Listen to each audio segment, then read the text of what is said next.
Good afternoon and welcome to today's webinar. Today's webinar is brought to you by University of Illinois Extension and Rural Partners, the Illinois Rural Development Council. My name is Ann Silvis and I'm with University of Illinois Extension, and I also serve on the board of directors for Rural Partners. So here are some housekeeping details. We have a lot of people on the line, so please mute your mic, and if you want to increase your bandwidth, you can stop your video. If you have questions or comments, please use the chat space. If you're having audio difficulty, post those questions in the chat space and we'll provide some technical assistance as we can. And as Nancy just mentioned, this webinar will be recorded and it'll be available on our website. If you signed up and registered for the webinar, you'll get an email when that recording is ready. Thanks for your attention to those housekeeping details. That'll help us present a nice webinar. So now I would like to introduce our speaker for today's webinar. And just before we started, I was saying to Bob that he has a very long and distinguished pedigree, which is on the registration page. So you may have read it there. And he said, oh, just skip all that and just tell people that he's the Water Resources Infrastructure Director for the Heart of Illinois Regional Port District on the Illinois River and Waterway. But I have to say that he has worked in a lot of different places, always with water and access and addressing issues such as flooding and locks and dams, etc. And he's also a native Illinois. So Bob, we're very grateful that after all the places you've been, you've come back to Illinois and you're working with us on the Illinois waterways and the ports. So welcome, Bob, and take it away. Okay.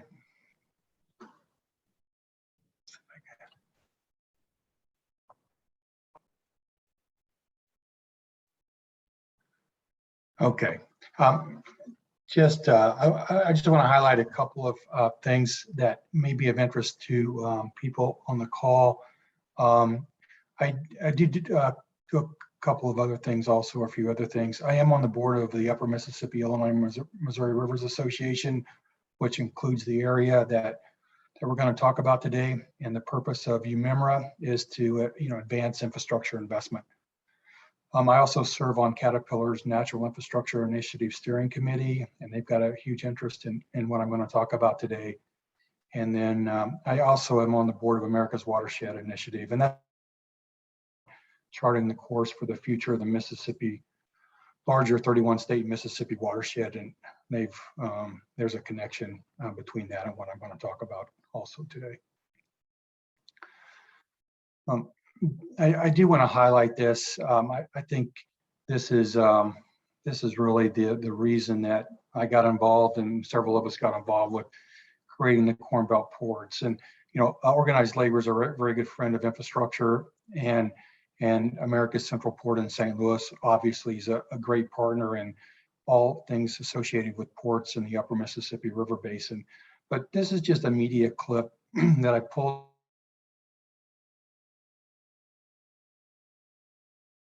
If you look in the lower left-hand corner, the red box there, this just highlights the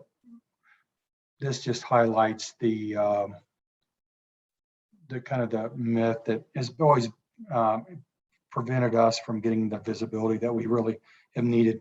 But it says that the America's Central Port is the nation's third largest inland port, and it's also the northernmost port on the Mississippi. And that's really never been the case historically, but that is a common belief and understanding out there. And we want people to recognize that there are ports. There are things on our waterways, ports, terminals north of St. Louis. And this is just another example of what I'm talking about. This is a map that was used as late as June of this year by a senior government official. And there's all kinds of ports missing on the Illinois River and waterway and the Mississippi River. And this was, and this is just a dated map, but that does not help any of us at all when decisions are being made right now in DC regarding infrastructure.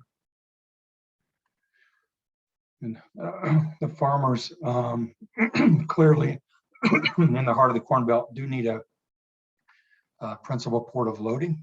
They really never had a U.S. principal port that they could declare a port of loading in the past. And tonnage has value, and we do need to capture that tonnage and use that value and invest it back into through indirect and direct investment into our rivers and waterways. So that's really the purpose of the establishment of the Corn Belt ports. And the big focus now, or the reason we are focusing on this effort now, and we're hopeful that we're not too late, but in the infrastructure bill that's being discussed now in DC, there's maybe over $17 billion available for investment into ports. And you can't invest in a port that doesn't exist. So what we needed to do and what we've been working on for about 2 years is to create ports in the heart of the Corn Belt. And I think the message that we all need to send really to Washington, DC and other places to the decision makers is that rural areas have ports too. The area that I'm going to talk about today, it really is serviced by 2 marine highways. Marine Highway 35, which is the upper Mississippi River, and Marine Highway 55, which is the Illinois River and Waterway. Both of the ports on both of those really kind of serve as a non-federal sponsor, but prior to 2020, those ports did not exist, at least from a federal perspective. So these 3 big ovals here, the red ovals, they are what we refer to as the Corn Belt ports. The ports of Eastern Iowa and Western Illinois, which includes the Quad Cities and Dubuque, the Illinois Waterway ports and terminals, which includes the Peoria area and the Ottawa area, and then the Mid-America Port Commission, which is at the confluence of the Illinois and Mississippi rivers. It's the headquarters is kind of in the Quincy, Hannibal, Missouri area. But prior to 2020, the principal ports list in 2020, these were not recognized as ports. And I'm just going to go back to this map again. This just highlights the red circle with the gray coloring is just highlights the port shadow zone that we've been living in for years. And this is the federal map I showed earlier, or the map produced by the Corps of Engineers and the Army. And it just, there's a big hole here, and we just need to fill it and to get the attention that we need. This map is dated, but it's still out there in use. And so for anyone out there that sees a map of that includes the U.S. ports that does not include the Corn Belt ports, please let them know that they're missing some major ports that should be there. We as a nation can really no longer ignore Iowa and Illinois. Iowa is the only Mississippi state on the Mississippi River without a U.S. port somewhere in its state, and Illinois had no inland ports north of St. Louis, at least from the U.S. government or the federal perspective prior to 2020. And what we really basically did is follow the model that is used on the Ohio River Basin, where they have ports that are 200 miles long, county size, just the way that modern inland ports are organized. They're long linear transportation features, especially rivers that are serviced by locks and dams. You cannot concentrate all of the multimodal, multimodal transportation infrastructure that's distributed evenly up and down our rivers in this region. And it doesn't make sense from an efficiency standpoint to do that anyway. You want especially the grain terminals, to be located close to where the grain is grown. So it's a little bit different port construct. Other places, ports are in big urban areas, or where there's just a natural harbor or something. Things are different on our inland waterways in the heart of the Corn Belt. So for the first time in U.S. history, the 3 Corn Belt ports were classified as principal U.S. ports and ranked on the top 100 principal ports list. And as I said, the Illinois waterway handled about 14 million tons, making it the equivalent of the 42nd largest inland port in the United States. The Mid-America Port Commission in the Quincy Hannibal area came in at number 44 out of 100 at 12 million tons.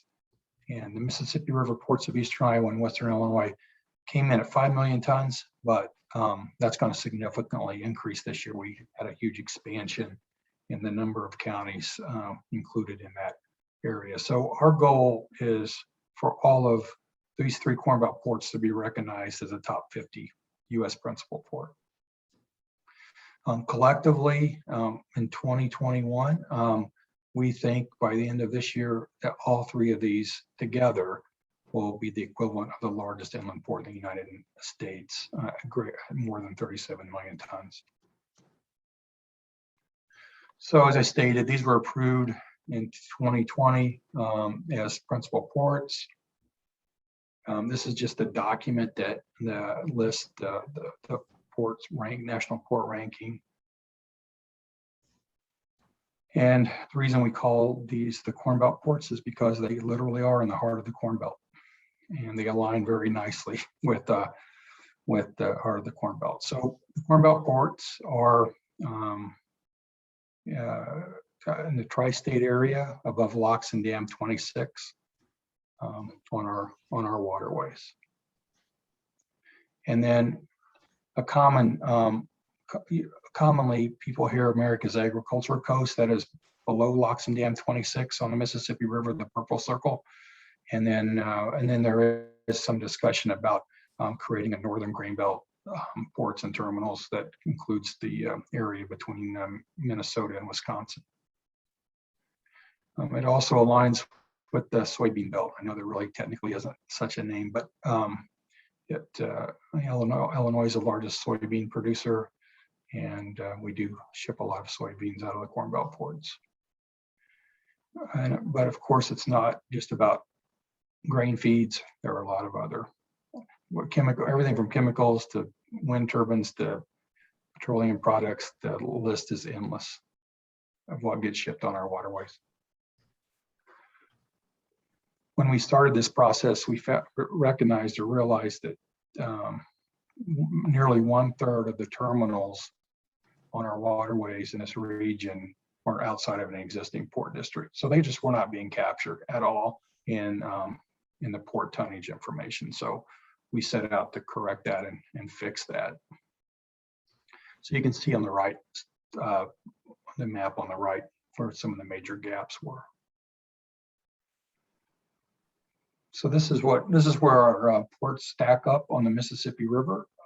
This is based on the 2020 list and using 2019 data. But everything green showed up on the list for the very first time. And then we expect by the end of 2020 for the 3 Corn Belt ports to actually together handle more than the port at St. Louis. And we expect the Mississippi River ports of Eastern Iowa and Western Illinois to overtake Memphis as far as freight tonnage handled. So that it kind of changes the the way kind of ports are viewed and thought of in the along the Mississippi River. So the Corn Belt ports actually include 40 riverfront counties.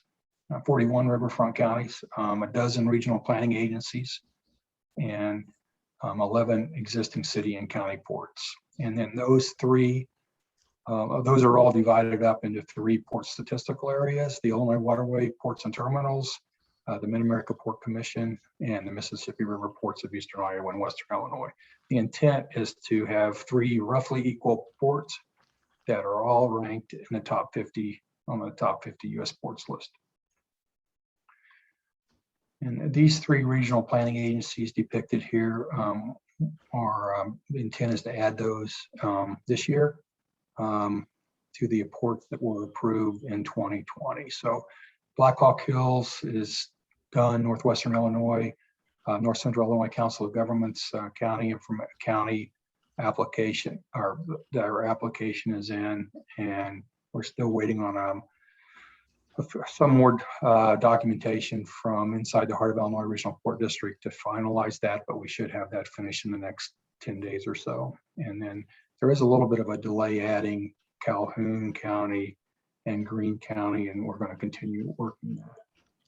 But really by the end of, in just a few weeks, we should have so all of our Corn Belt ports phase 1 done, which was 2020, and most of this phase 2 effort that's depicted here. And every year, the Global Trade Magazine publishes the top 50 power ports list in the U.S., and we anticipate all 3 of our Corn Belt ports to be on the list this year. So that will be some nice recognition for our contributions to waterborne commerce and the national and global economies. The primary benefit of this is really recognition as a multimodal transportation region or port region, and that supports marketing, economic development objectives, increases our national and global visibility and competitiveness, and I think it gives us a regional identity that's beneficial. When you are part of a top 50 U.S. principal port, that implies that there is a tremendous amount of multimodal transportation capability and infrastructure, whether that includes road, rail, waterways, airports. We do have a significant amount of transportation and logistics infrastructure in place associated with these ports that's already there today. And it also gives us maybe not access to additional grants, but makes us more competitive when we are pursuing grants. Just being able to add that you were part of a top 50 or top 50 principal U.S. port, I do think it makes many times it makes the grant, that application, a little more competitive, rather than not having any kind of designation like that at all. And I'll talk a little bit about the Corn Belt Ports logo. We really are encouraging people to liberally use this. So just it's available on Western Illinois University's Corn Belt Ports website, but just feel free to use it freely. It just reinforces to anyone that sees it that the Corn Belt Ports is the equivalent of the largest inland port in the United States. That's what we want people to associate with the Corn Belt Ports logo, is that at least it's a reminder that the Corn Belt Ports is nationally significant, or are nationally significant. I'm not going to spend much time on this, but this is at the county level what we originally had in mind, the 3 Corn Belt ports. This is what it ended up looking like, and when we finish, but it's basically the same thing. It's close to what we started out with. And then I'm not going to spend any time on this other than just letting you know that it's available. But this is the detail on each one of the 3 Corn Belt ports, what counties it involves, what existing ports, county and city ports are in the area. And that was the previous slide was the Mississippi River ports of Eastern Iowa and Western Illinois. These are the Illinois waterway ports and terminals. And this is the Mid-America Port Commission area. And then we do have a website. Western Illinois University is hosting it for us. This is the location of that website. And this is my contact information. I just want to highlight and reinforce that we started this process and we made the decision not to create any new government structures or any new government entities to create the Corn Belt ports. So we creatively used existing government entities and had them come together to form the Corn Belt ports governance structure.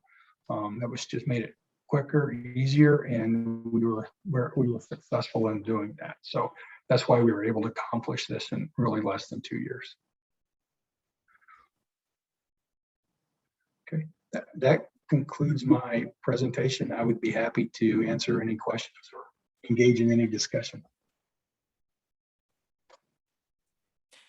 Well, thank you so much, Bob. That it's just amazing how much you were able to accomplish in the past 2 years with getting us recognized, and just really want to thank you for your efforts. And we did have some questions come through early on when you were clarifying the issues of port recognition on the maps and reports used by the federal government, those different maps and reports that might be used and possibly outdated, especially that map that was outdated. Participants noticed the color differences on the maps where the ports are plotted, and a question came in on what color the dots should be actually in that port shadow zone that you had mentioned. Yeah. And if you wanted to tell us what those different color designations mean, and if what those colors should be for those additional ports you were discussing. Sure. So yeah, so the legend is in the lower, the lower right hand corner of this map. They all should be, they should all be yellow dots based upon this. They'll be, all three of the ports will be between 10 and 25 tons. There are some errors on this map, and there's danger. Not only we were left off, but Memphis, which handled less than 9 million tons in 2019, Nashville less than 7 million tons, and Chattanooga less than around 2 million tons. They really should not even be listed. And I'm not advocating that they come off. I'm just saying that there were just errors on this map. And then both Huntington and that port at Huntington and Pittsburgh, really today in based on 2019 data, are a category lower than what they're reported as. So it is important that we use accurate information to support decision making on what the importance nationally, what the importance are of different ports across the United States. And so if you do see a map that omits our ports, just, and there are literally hundreds out there that are old and outdated that are being used. It will take forever to police all of those up, but it is important that we just reinforce that, hey, the ports in the heart of the Corn Belt are nationally significant, and they should be recognized on these maps.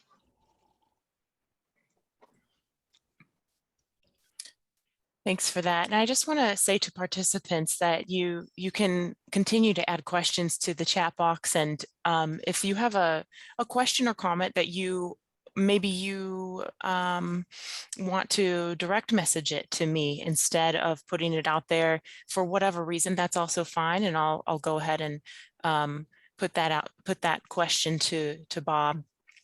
So we had another question come through wondering how state legislators can be most helpful in this process. And I just want to even expand that question to recognize that we do give this outreach to local officials across the state. So even if you want to address what local officials in more localized areas can do as well to be helpful, but definitely what can state legislators do to be most helpful?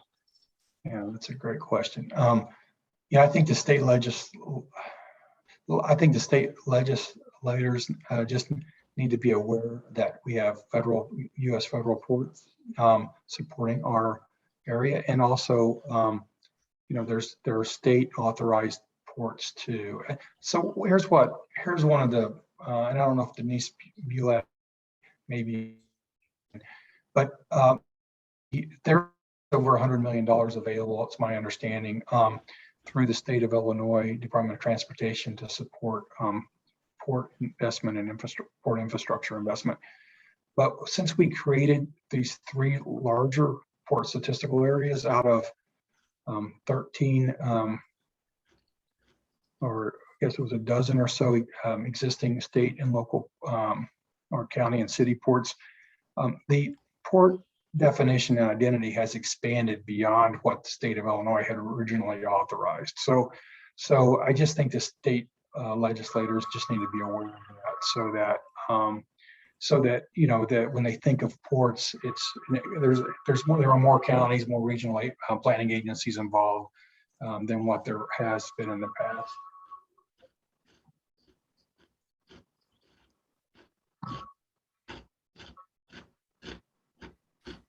Well, I appreciate that. There was another question that came through about the phase efforts, the different phases you were discussing. Why did phase 1 and 2 efforts focus on those three specific areas?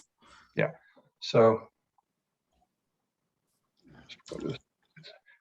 yeah. So those were the first.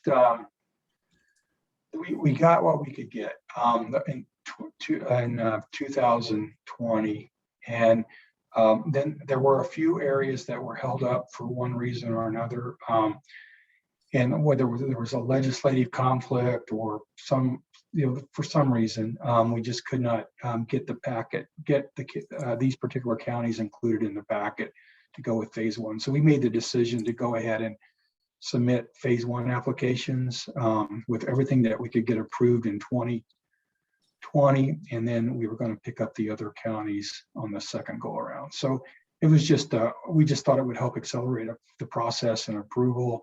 And our intent all along was that every single riverfront county in this region be part of a port statistical area or one of the Corn Belt ports. And we did what we could do the first year, and then for several reasons, these three areas we just had to pick up this year and kind of bring them on board. And if you could stay on that slide, it really dovetails into our next question, which why one person who's from Montgomery County was asking why in particular West Central Development Council had been delayed, and if you wanted to maybe speak to delays and what could be helpful in speeding up the process from a development council or planning council perspective, et cetera, while you're sort of answering this specific question. Yeah, so I think we're solid with the Black Hawk Hills Regional Council, and things are really well. North Central Illinois Council of Governments did a fantastic job doing what was needed so their counties could join the Illinois waterway ports and terminals. The West Central Development Council area, it is, what we would like to see is Calhoun County and Greene County in particular, become part of the Mid-America Port Commission's port statistical area. So it's just going to require some county resolutions and some support from the Mid-America Port Commission to make that happen. The easiest, quickest way may be to have the state of Illinois, and this is where state legislators could help, just to do some quick state legislation, short, easy state legislation to just add those two counties to the Illinois portion of the Mid-America Port Commission. So it would basically using the language that Illinois used, legislative language that Illinois used to, or go back to the original language and to create the Mid-America Port Commission, the Illinois component of the Mid-America Port Commission. Just all it would be was just be adding two more counties to that. So that's the easiest, quickest way. I'm going to be focusing a lot of attention on that over the next month, just to try and bring those two along. We have between Calhoun and Greene counties handle about 2.5 million tons a year. They're not part of a port in the Illinois or the U.S. That almost ranks them as a top 100 U.S. port in the United States. So it's not beneficial to the Illinois waterway in particular to have that tonnage not captured. So we really want to try and get that captured into one of the three ports. In this case, it will be the Mid-America Port Commission area. Thank you. You had mentioned that these designations will really help get some more investment and focus on this area in terms of, namely, you were mentioning infrastructure. So we had a question about what the hopes are for funding as part of the infrastructure initiatives. And I know you can't speak for those different localities and economies that surround the ports and things, but perhaps you have an inclination of what local hopes and regional hopes are for infrastructure and other types of funding, and what that investment might look like, or what is the need specifically. Yeah, what I'm hopeful for, and I think many on the call have realized or are aware of this, but community development grants are they're going to become more popular, if you will. And so I do think there are opportunities for counties, cities, communities in each one of these three port areas to take advantage of community development grants to advance some of the, I'm going to refer to them as multi-modal transportation facilities to make some, make some improvements. Historically, the MARAD and Department of Transportation is focused on some of the larger port infrastructure, and facilities that we have in the United States, but in the Corn Belt or in the Corn Belt ports, what we have are really a bunch of very small, tiny multimodal transportation facilities. So I'm hopeful, and this is hope, but I'm hopeful that that will get recognized, in some of our roads that service some of these grain terminals and other port infrastructure can be upgraded as part of a larger port investment package. So I think there are opportunities in that regard. But just having the visibility, I mean, you can't invest, I said this at the very beginning, but you can't invest in a port that doesn't exist. And just having ports now, I think, will give us some leverage to attract additional direct and indirect investment from a wide variety of sources that's associated with both traditional infrastructure and natural infrastructure along our river systems. Thanks. There was a question around, in light of it being a priority to rebuild the lock at the Rhode Island Arsenal to increase its size. Don't know if you're aware of that that issue, but the concern over where we might be time-wise, and if we're still in a timely position for infrastructure money coming from the federal level, and if you could advise on that or give some. I'll just make a comment to that. I think there are, Congress in 2007 authorized the construction of some, really it's a replacement or modernization, I guess, of some 1,200 foot locks on both the Illinois River and the Upper Mississippi River. That's like getting the construction permit from Congress, but Congress never ever did fund the construction. And I know there are a lot of people probably on the call that are hopeful that this program called the Navigation and Ecosystem Sustainability Program will get funded. My comment to that is that I think one of the reasons, if someone would ask me why these locks were authorized for construction in 2007 and we haven't started construction on them, I think there's one main reason, and that is no one is going to build a bridge to nowhere or a lock to nowhere. Locks are really bridges between different navigation pools on our river systems.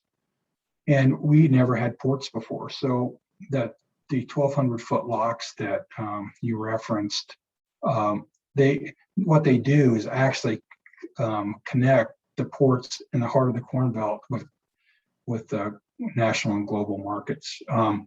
And we've never been able to say that before. We've just had, the Congress authorized the 1,200 foot locks. I think it was somewhat difficult and challenging for maybe our legislators that represent our region to communicate nationally the significance and importance of making that kind of investment. I think it will be easier now, just because we do have ports. No one now, or everyone can easily recognize the significance of connecting the ports in the heart of the Corn Belt with global and with global markets. And there's a huge export aspect of that too. So anyway, I think this just will help communicating the need, the importance, the value of waterborne commerce to our region. Just being able to say that, hey, we have 3 ports here that need to be connected to global markets, and investment in our navigation infrastructure, all kinds of investment in our navigation infrastructure, whether it's rehabilitation of existing locks and dams or just the normal operations and maintenance, or maybe constructing a new component that's needed to modernize some locks and dams. It just helps build a justification for making that kind of national investment. Thanks. And I know you already discussed this a little bit, but did you want to add anything about implications on maintenance or enlargement of navigation channels in light of the port designations? Yeah, I mean, that's all really authorized by Congress. Congress authorized the 9-foot navigation channel. So I doubt seriously if there would be any consideration making it deeper or wider or anything like that. I think what we probably have is sufficient. So I don't really see any major changes there. I will say that the deepening of the lower Mississippi River in Louisiana will allow larger ships to come in, and the Panama Canal has been expanded. So I do think that it will make the exports through Louisiana a little more attractive, and probably a little more cost effective from a market standpoint or from a business standpoint. So I do think there will be increased usage of our waterways to support the increased traffic that's expected, coastal or ocean going vessel traffic that is going to be expected in Louisiana, South Louisiana.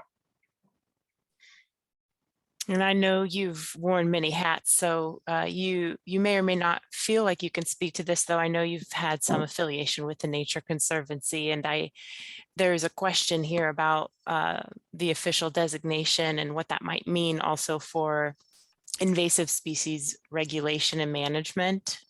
Sort of a bit of a niche question, and didn't know if you had any thoughts on that. Yeah, I'm going to go. Yes, I want to go back to this slide. I think everyone that I've been involved with, the whole team, and there's hundreds of people actually that have been involved in one way or another. I mean, we do support interagency integrated water resources management of our water resources, and that's kind of highlighted at that it's defined at the next to the last bullet. But there is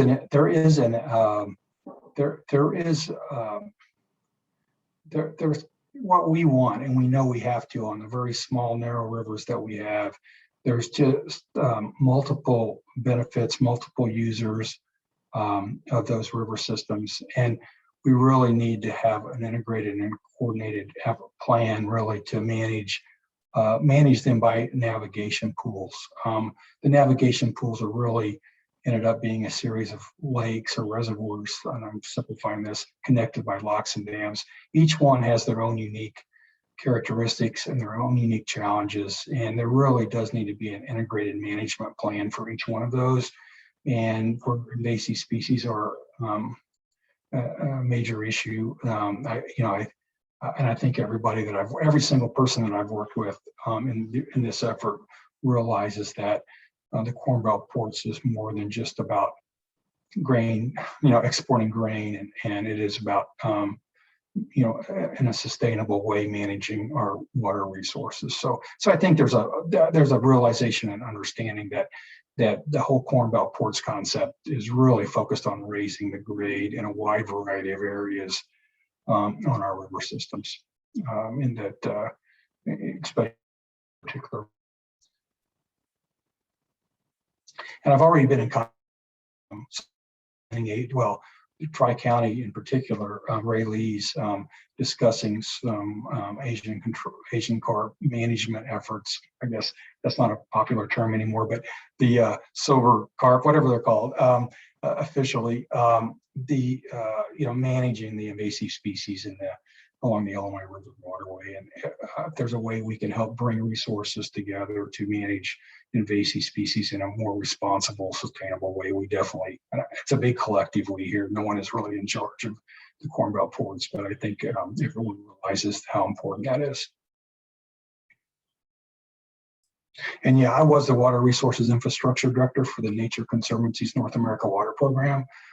So yeah, for about nearly 4 years. I'm an environmentalist and conservationist at heart, and anything that I can ever do to just to help manage our water resources in a more sustainable way. I personally will do that anytime I get an opportunity. Yeah, there's so many aspects to this, and it's very exciting to look at the multiple benefits across different aspects of establishing this system in a more tangible way for the region. There was a question, we had somebody who was a bit curious, and I'll just say to others, if you feel like I've skipped over your question, please let me know in the chat and I can try to get that into the Q&A. We still have about 15 minutes left.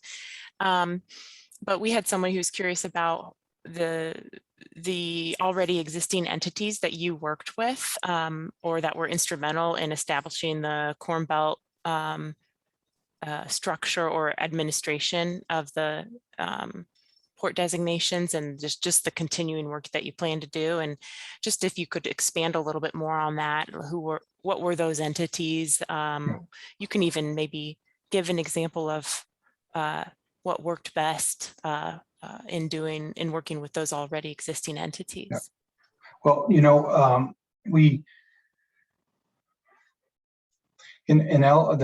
everyone is unique, and I'll talk briefly about each one. The Mississippi River ports of Eastern Iowa and Western Illinois. It was not created in 2020 with any state legislation. It's probably one of the few large ports in the U.S. top 50 port that does not have a bit of state legislation. The counties collectively came together and agreed to come together and form a port on both sides of the river, both in Illinois and Iowa. And that's unique, but it worked in that area. Every county that we talked to was happy to do the county resolution or the legislation necessary to join the port statistical area. The most frequent comment I heard was, "This is a great idea. Why didn't we do this years ago?" So I just think that it was, and I think it's important to the state of Iowa. The state of Iowa, the largest producer and exporter of corn, did not have a federally recognized port at all, and that does underrepresent or causes the underrepresentation of the contributions that that Iowa makes to the national and global economies from an export perspective. So anyway, that region is really counties came together under, and the person that coordinated all that was Denise Bulat at the Bi-State Regional Commission.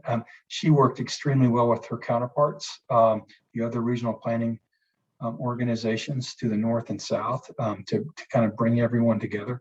But that's kind of a unique organization, and I think it's probably the only top 50 port in the United States that is where the regional leaderships comes from a collaboration of existing regional planning agencies.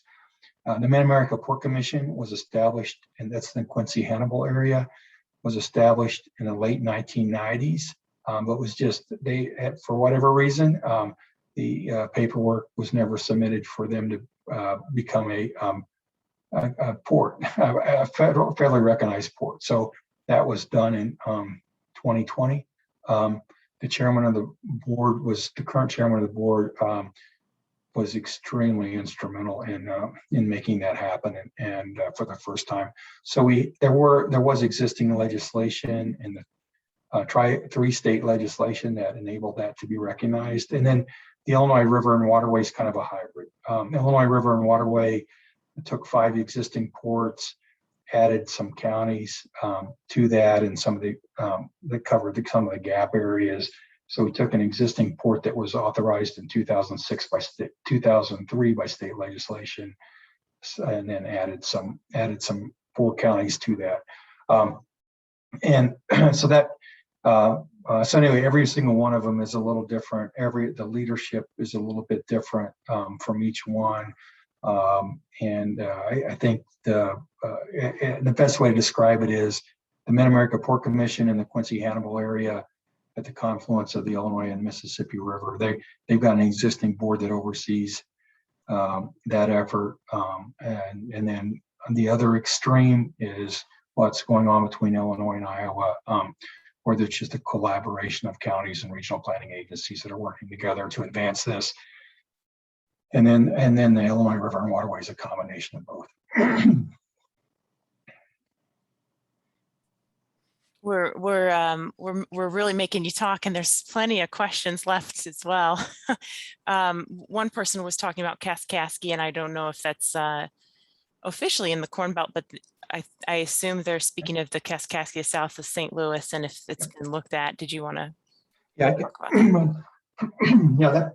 Yeah, a lot of people don't realize that there's a major port in the Kaskaskia area that handles somewhere around 5 million tons a year. It is significant. And what I do know is that there's an initiative to actually create a maritime highway now on the lower portion of the Kaskaskia River. So I think that's nationally significant. They are a recognized port nationally, which is good. And I just think that they will probably continue to thrive as a nationally significant port. Thanks. I'm going to move on. There's a few questions left. I've put a poll up for folks to sound in. We like to just know the degree of learning you felt you had today during the program. So thanks in advance for giving us some feedback on that. What connections and relationships do you possibly have with the transportation department in the College of Business at Iowa State University? And what would they be likely to say about this presentation? That's a great question. I mean, we are looking for university partners in this effort. So I would love to be able to talk to them about the about how we could potentially partner and benefit from some sort of a collaborative relationship in that regard. So we have a really good relationship with Western Illinois University, and we are looking for partners in Iowa in particular to help advance this effort. And since this is the first time in U.S. history that the state of Iowa has a U.S. designated port, I'm sure that there are entities, whether it's at the University of Iowa or Iowa State University, that would have an interest in what we're doing here. So whoever asked that question, if you could help connect me with anyone that would have an interest from any academic institution in Iowa, I would love to be able to talk to them. Great. And I'll just let everyone know, I did put Bob's Corn Belt's email in the chat. I think that, as these efforts continue, if you have questions for him or suggestions, you can email him. We've always got more questions that come up after the program's ended. And so, Bob, if you don't mind, I think folks you might get a few emails and questions in the following hours after the program or days after the program. And then we had a comment and question here. The binational Canada and US desire to create and connect Great Lake ports to global markets was historically very overshot in hindsight. And the global market never materialized as desired because the waterways once completed weren't large enough to sustain global traffic and ship sizes. What would have to happen widthwise on the navigation channels and locks for our shipping to accommodate larger cross-continental trade and make it cost-effective in order to sustain or pay back the investment? Yeah, so there was really no investment at all. associated with the creation of the Corn Belt ports. They were just the existing ports. All we really did was capture the existing tonnage and freight that is being shipped on our waterways, and in an effort to try and get national recognition for what is actually being shipped. So this is not an effort to expand use of our waterways or an effort to create some sort of a, some initiative to expand, expand any port infrastructure. There's not any port or terminal infrastructure, to my knowledge, that has occurred as a result of creation of these free port statistical areas. It's just basically capturing what is actually being shipped and then raising our hand and saying, hey, federal government, take a look at what we really are and have been for years, and in an effort to attract informed investment and decision making. So this is not an initiative to increase trade or increase the use of the waterways as much as it is just getting the national recognition and the global recognition of what we've been doing for years that has really not been on the map or on the scoreboard. Great, thank you so much for clarifying that. We have one final question. Is there a requirement for how long or large a port statistical area should be? Should the state of Illinois look to incorporate all areas and create the busiest port in the country? I mean, the state of Illinois is a major user of waterways, and it has, I mean, it's bordered by the Great Lakes and the Mississippi River and the Ohio River. So it's a major user. I mean, I don't think it makes sense necessarily to just from a size standpoint to kind of bundle it all together and create one super port. I think that it has to be manageable, and if it gets too big, then it does become unmanageable. What we decided early on was about 200 miles was the maximum length of a waterway that could be managed. We wanted to try and keep each one under 15 counties. We thought anything more than that would be unmanageable. And we imposed those on ourselves, and we came up with what we thought were three logical Corn Belt ports that were roughly equal in size, and they should all be ranked as a top 50 principal U.S. port. But having said that, there are areas on the Ohio River in Illinois that handle a significant amount of tonnage that they really, in my opinion, should be, there should be a U.S. principal port created on the Ohio and probably multiple places. But I think we're pretty much covered now with what's on the Great Lakes, what's now in the Corn Belt region, or the heart of the Corn Belt, and then with what exists with the America's Central Port in St. Louis and the Kaskaskia River. I think Illinois is pretty well covered, except for along the Ohio. So there would be some opportunities to create a port, a U.S. recognized port on the Ohio River. I just want to thank you again on behalf of U of I Extension and Rural Partners. I really want to thank you for bringing more exposure to this topic for everybody. I think there's a lot of people in sort of the leadership or policy environment in Illinois that are on the call today, as well as folks who are just genuinely interested in this topic, and didn't know if you had a takeaway for those who are on the call.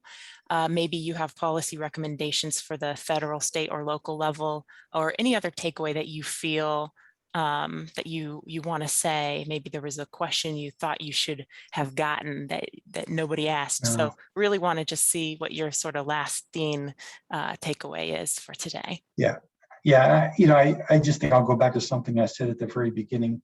You can't invest in a port that doesn't exist. And I think now that we have the 3 Corn Belt ports in existence, now we just need to kind of follow that up a little bit and figure out, okay, what opportunities have we created here by creating these three new entities that at the national level, they are significant at the national level. Top 50 U.S. port, all three of them should be a top 50 principal U.S. port by the end of 2021 based on the tonnage handled. And that's a category that includes coastal ports. So we're significant. And so I think that, we should all be asking ourselves, okay, now that we have these, how can we use the port designation to advance our economic development and other objectives that we have, other infrastructure related objectives that we have in each one of these areas. Well, thank you again. I want to thank everybody for getting on the call today. Thanks for your great questions and participation. Many thanks to Bob for all his work he's done in the presentation today, to Rural Partners for bringing this topic to the fore with U of I Extension. And I want to just reiterate to everybody, they'll get a follow-up email with this slide deck as well as the recording. Again, Bob's email is in the chat. And stay tuned. Also, what you'll receive in that follow-up email is information about upcoming programs that we plan to offer in late September and October. Many thanks again. I hope everybody has a good rest of their day. Have a good week.